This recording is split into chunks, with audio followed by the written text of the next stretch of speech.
निखिलेश्वरम परमहंस श्री निखिलेश्वरानंद जी जीवन चरित कथा अमृत एपिसोड 11 11वां भाग। पिछले एपिसोड में आपने सुना माँ भैरवी ने नारायण को अपने साधना कक्ष में बुलाया। नारायण अंदर जाकर वहां बिछे हुए आसन पर विनम्र भाव से बैठ गए। गतांक से आगे साधना कक्ष में मैं चला गया। कक्ष छोटा सा था पर धूम्रायित था। मैं शिशुवत उनके द्वारा बिछाए आसन पर विनम्र भाव से बैठ गया। वे बोली, पहले ही दिन मैं तुम्हारी आंखें देखकर जान गई थी कि तुम किसी विशिष्ट की खोज में हो और यह भी कि अब उसमें ज्यादा देर नहीं है। उन्होंने मुझे आंखें बंद कर ध्यान ऊर्ध्वस्त कर देने को कहा। मैं अक्षेपासन कर बैठ गया और कुछ ही क्षणों के उपरांत ध्यान को ऊर्ध्वस्त करने में सफल हो गया। उनका हाथ मेरे सिर पर और फिर मेरी आंखों पर लगा। ऐसा प्रतीत हुआ जैसे एक ज्योति सिमट कर मेरे अंदर समा गई है। ध्यानस्थ होने पर भी सब कुछ तीव्र आलोकमय हो गया।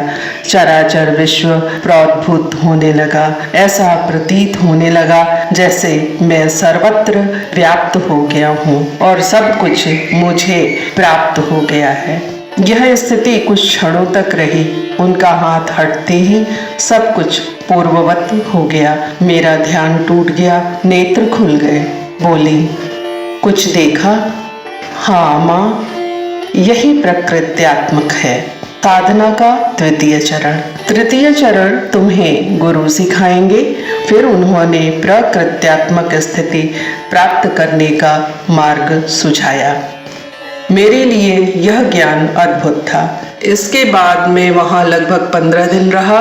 साधना से, अभ्यास से मैं इस स्थिति को आध घंटे से ज़्यादा समय तक रखने में सफल हो गया। माँ अत्यंत प्रसन्न हुई और उन्होंने कृपा पूर्वक सर्वात्म भाव विश्व रूपात्मक दर्शन करने की विधि भी मुझे सुझाई, जो कठिन होने के साथ साथ अद्भुत एवं विस्तृत है। मैं उनसे विदा लेने गया। सत्संग समाप्ति के बाद उन्होंने मुझे रोक लिया। बोली, गुरु दक्षिणा नहीं दोगे? उनके सामने मैं प्रणिपात कर लेट गया। पूरा शरीर मन समर्पित है। गुरु दक्षिणा देता भी क्या? उन्होंने कंधा पकड़कर उठाया। स्कंध पर उनके हाथ का स्पर्श होते ही कुंडली पर झटका लगा और मैं तुरंत समाधिस्थ हो गया। लगभग घंटे भर तक यह स्थिति रही।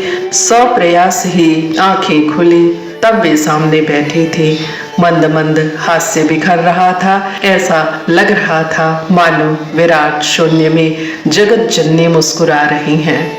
मैं आनंदातिरेक से पुलकित होने लगा। पूज्य खंड से उठाकर उन्होंने एक मणि मुझे दिया। अद्भुत सिद्धिप्रद। यह तो बाद में गुरु कृपा से ही ज्ञात हो सका कि यह मणि कितनी अद्भुत शक्ति संपन्न, फलप्रद एवं साधनामय है। संपूर्ण विश्व का वैभव भी उसके सामने तुच्छ है, नगण्य है।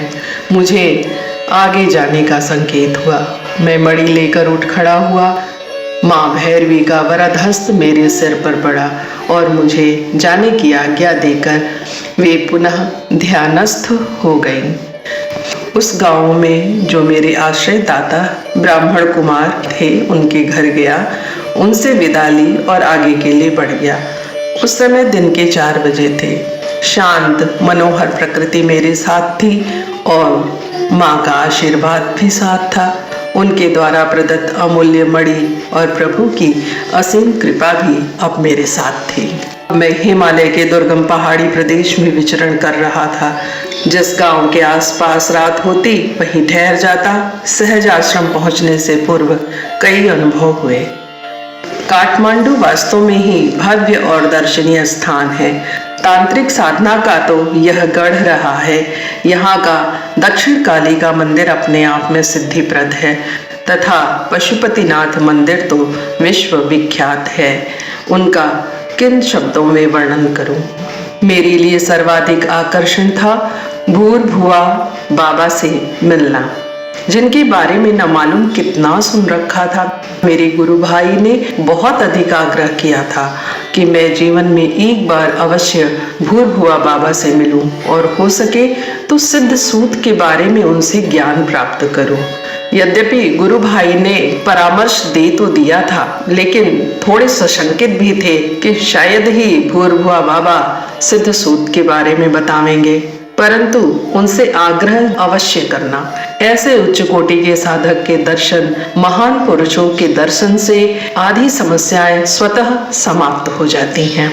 काठमांडू पहुंचने पर मेरा प्रथम और मुख्य कार्य भूरभुआ बाबा के दर्शन करना था। अतः प्रातः उठकर बागमती नदी में स्नान कर भगवान पशुपतिनाथ का शिवार्चन किया और बागमती के उस पार पुल से जा पहुंचा। बागमती के उस पार उन दिनों बहुत घना जंगल था। दिन को भी उधर जाने की लोगों की हिम्मत नहीं होती थी। गुरु भाई जब भूरभुआ बाबा से कुछ वर्षों पूर्व मिले थे तो बड़ी कठिनाई से उनकी कुटिया तक पहुंच सके थे।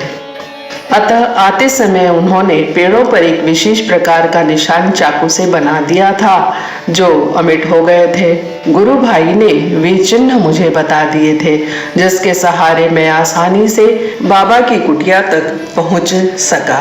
प्रातः काल का समय था। मैं जब जंगल की ओर बढ़ा तो एक दो ग्रामीण बुजुर्गों ने मुझे उधर जाते देख टोक दिया और कहा, इस दिशा में एक भयानक नरभक्षी शेर है, जो एक बाबा जी हैं, उनका पालतू शेर है। तो इस तरफ जो भी मनुष्य जाता है ना, वो लौट नहीं पाता है। अतः इधर वर्षों से किसी ने भी जाने की हिम्मत नहीं की। आप इधर जाकर अपने प्राणों से खिलवाड़ क्यों करना चाह रहे हैं? मैंने उन ग्रामीण बुजुर्गों की बातें अवश्य सुनी। शेर और संत का रहस्य मैं समझ रहा था, अतः मुस्कुराकर आगे बढ़ गया। वास्तव में काफी घना जंगल था, पर प्रसन्नता थी कि मुझे गुरु भाई द्वारा बताए हुए चिन्ह पेड़ों पर मिल गए थे और उनके सहारे में आगे बढ़ रहा था। लगभग 11 बजे मैं कुटिया के पास पहुंचा। कुटिया सामान्य सी थी। 2 पेड़ों के बीच के स्थान को घास फूस से ढककर झोपड़ी सी बना दी गई थी और ऊपर भी कुछ ऐसी ही व्यवस्था कर दी थी। धूप छाह का मिला जुला प्रकाश उस झोपड़ी में बिखर रहा था। जब मैं कुटिया के पास पहुंचा तो हृदय में अजीब सी चिंता, अजीब सा उत्साह और दुविधा भी थी। कुटिया का द्वार खुला था और अंदर एक कृष्णकाय पर तेजस्वी वृद्ध समाधिस्थ थे। कमर से नीचे एक छोटा सा वस्त्र लपेटा हुआ, बाकी पूरा शरीर अनावृत, और उनकी छाती की एक एक हड्डी गिनी जा सकती थी। मैंने बाहर से कुटिया के भीतर झांका और मन ही मन प्रणाम कर एक तरफ बैठ गया। यह घटना प्रातः 11:30 बजे के लगभग की है और इस प्रकार मुझे बैठे बैठे शाम के 5:30 बज गए। न तो उनकी समाधि खुली, न मैं उस स्थान से हटा।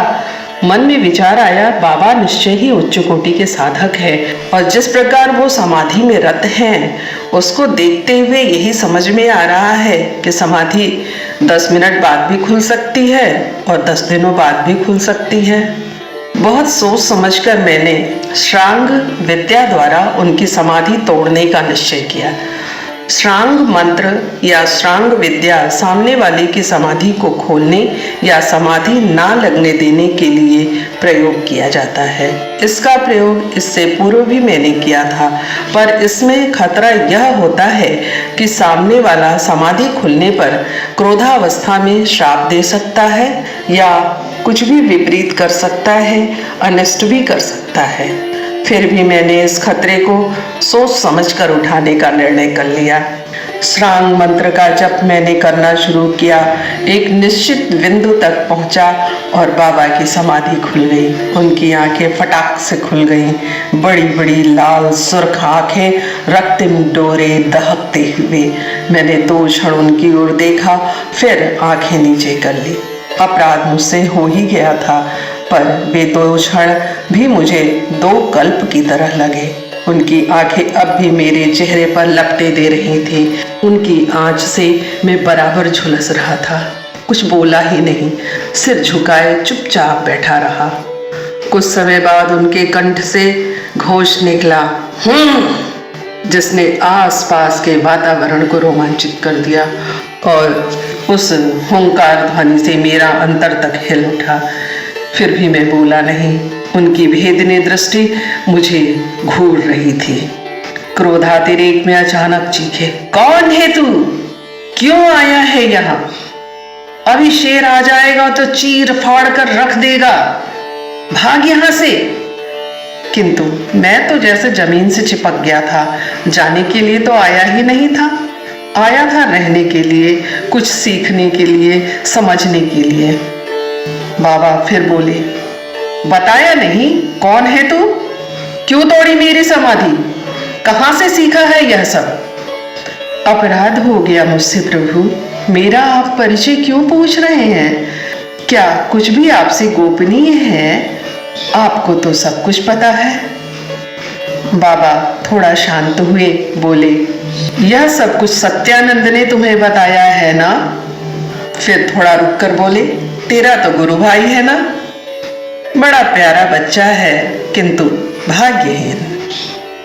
मैं शांत रहा। वास्तविकता यही थी कि मेरे गुरु भाई सत्यानंद ने ही बाबा का पता दिया था और पेड़ों पर जो संकेत चिन्ह बताए थे वो भी उसने ही बनाया था। मैंने अपनी नजरें ऊपर उठाई। उनकी आंखों में रोष तो अभी तक था, पर क्रोध नहीं था। धीरे धीरे नेत्रों की दहक करुणा में परिवर्तित हो रही थी। तो सत्यानंद ने तुझे भेज ही दिया स्वर्ण बनाने की विधि सीखने के लिए। वह भी महीने तक यहाँ सिर फोड़ कर गया है और तू भी कोरा का कोरा ही जाएगा। क्या कहता मैं? यहाँ तो सिर मुड़ाते ही ओले पड़ने लगे। अभी तो कुछ बोला ही नहीं, तब तक मेरे आने का मंतव्य भी बता दिया और विद्या नहीं प्राप्त कर सकूंगा, कोरा ही वापस जाना होगा, यह भी कह दिया। मैं बोला, यदि आप आज्ञा देंगे तो मैं निश्चय ही चला जाऊंगा। मेरे भाग्य में आपसे कुछ सीखना नहीं लिखा है तो विवशता है। मेरे भाग्य के किवाड़ बंद है, किंतु मुझे भरोसा है आपकी कृपा प्रहार से ये किवाड़ अवश्य ही खुल जाएंगे। बड़ा चतुर है रे तू, बातें तो बहुत अच्छी बना लेता है। ठीक है, रुक जा, मैं समाधि में जा रहा हूँ, पर इस बार शांग मंत्र का प्रयोग मत करना। और मेरे उत्तर देने से पहले ही वे समाधिरत हो गए। सांझ हुई, सांझ से रात और पुनः प्रातः हो गया। चिड़िया चहचहाने लगी, उषा प्राची से झांकने लगी। सारी रात जागते हुए बिता दिया। ना तो उन्होंने जाने के लिए कहा, ना सोने के लिए कहा। रात्रि जागरण से आंखें उनीदी हो रही थीं। बाबा जी अभी तक समाधिस्थ थे। पास में ही बागमती नदी कलकल बह रही थी। मैं उठा, नित्य क्रिया से निवृत्त हुआ, स्नान किया, संध्या वंदन आदि से निवृत्त होकर जब मैं कुटिया पर आया तब भी बाबा जी उसी प्रकार उसी आसन में समाधिस्थ थे।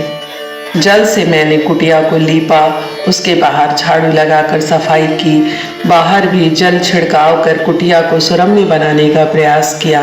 इन सारी क्रियाओं में लगभग 12 बज गए और बाबा जी अभी तक समाधिस्थ थे।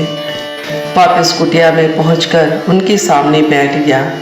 शांग मंत्र का प्रयोग करने को मना कर दिया था, अतः विवश था। काठमांडू में मैं जिस सज्जन के यहाँ ठहरा था उन्हें 2-4 घंटों में आने का कह आया था और रात को भी वहाँ नहीं जा पाया। निश्चय ही वे चिंता कर रहे होंगे और बाबा कब समाधि खोले यह भी नहीं कहा जा सकता। राजा जोगी अगन जल, इनकी उल्टी रीत। इस छोटे से कार्य, अपने खुद के स्वार्थ के लिए गुरु को स्मरण करना, उन्हें कष्ट देना उचित नहीं लग रहा था। बड़ी विषम गति थी। धीरे धीरे 4 बज गए। अभी भी उनकी समाधि टूटने का कोई क्रम नहीं दिख रहा था। इसके बाद सांझ से रात, रात के बाद पुनः दिन निकल आया। 2 रात्रि जागरण से थक सा गया था। उठा, बागमती में आधा पौन घंटे नहाता रहा, तब जाकर जड़ता और थकावट थोड़ी दूर हुई। संध्या उपासना कर जब कुटिया पर आया तब भी बाबा जी उसी प्रकार निश्चिंत समाधिरत थे। एक आसन, ध्यानस्थ, समाधिस्थ। मन ने फिर जोर मारा, श्रांग मंत्र जप लें क्या?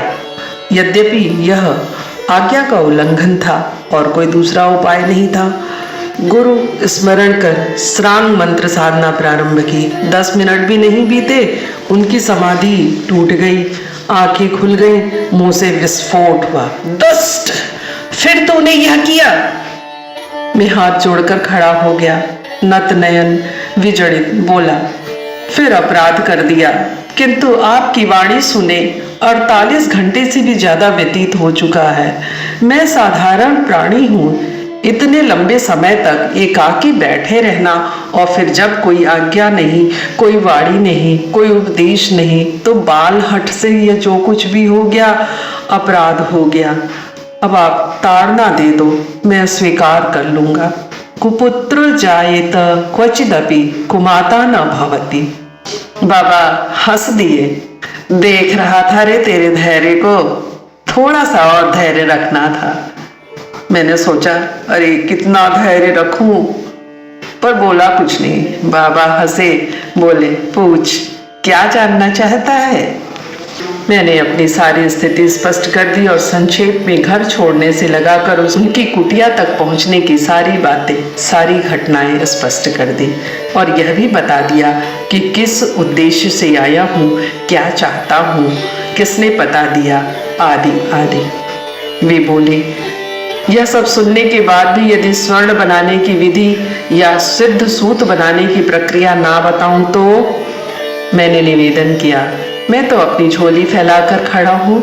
यह मेरे भाग्य और दाता की इच्छा पर निर्भर है कि वे मुझे भिक्षा देंगे या नहीं। बाबा मस्ती में थे, बोले जा कुछ सूखी लकड़ियां चुन लिया। मैंने आज्ञा पालन में तत्परता दिखाई और सीधे कंडे सूखी लकड़ियां लाकर ढेर लगा दिया। बोले आग लगा दे इसमें। दिया सलाई है तेरे पास में? मेरे पास दिया सलाई कहाँ से होती? बाबा जी के पास तो होने का प्रश्न ही नहीं था। पूरी कुटिया में वस्तु के नाम पर केवल बाबा जी और उनकी कमर से बंधा हुआ हाथ भर का कपड़ा। बाबा जी ने मुझे अर्थपूर्ण दृष्टि से देखा। मैं समझ गया और रावणकृत आग्नेय मंत्र से उन सूखे कंडों व लकड़ियों में आग लगा दी। बाबा जी मुस्कुराए, आसन से उठकर बाहर आए और अग्नि के सम्मुख बैठ गए। बोले इस एपिसोड में इतना ही। श्रीमन नारायण नारायण नारायण, श्रीमन नारायण नारायण।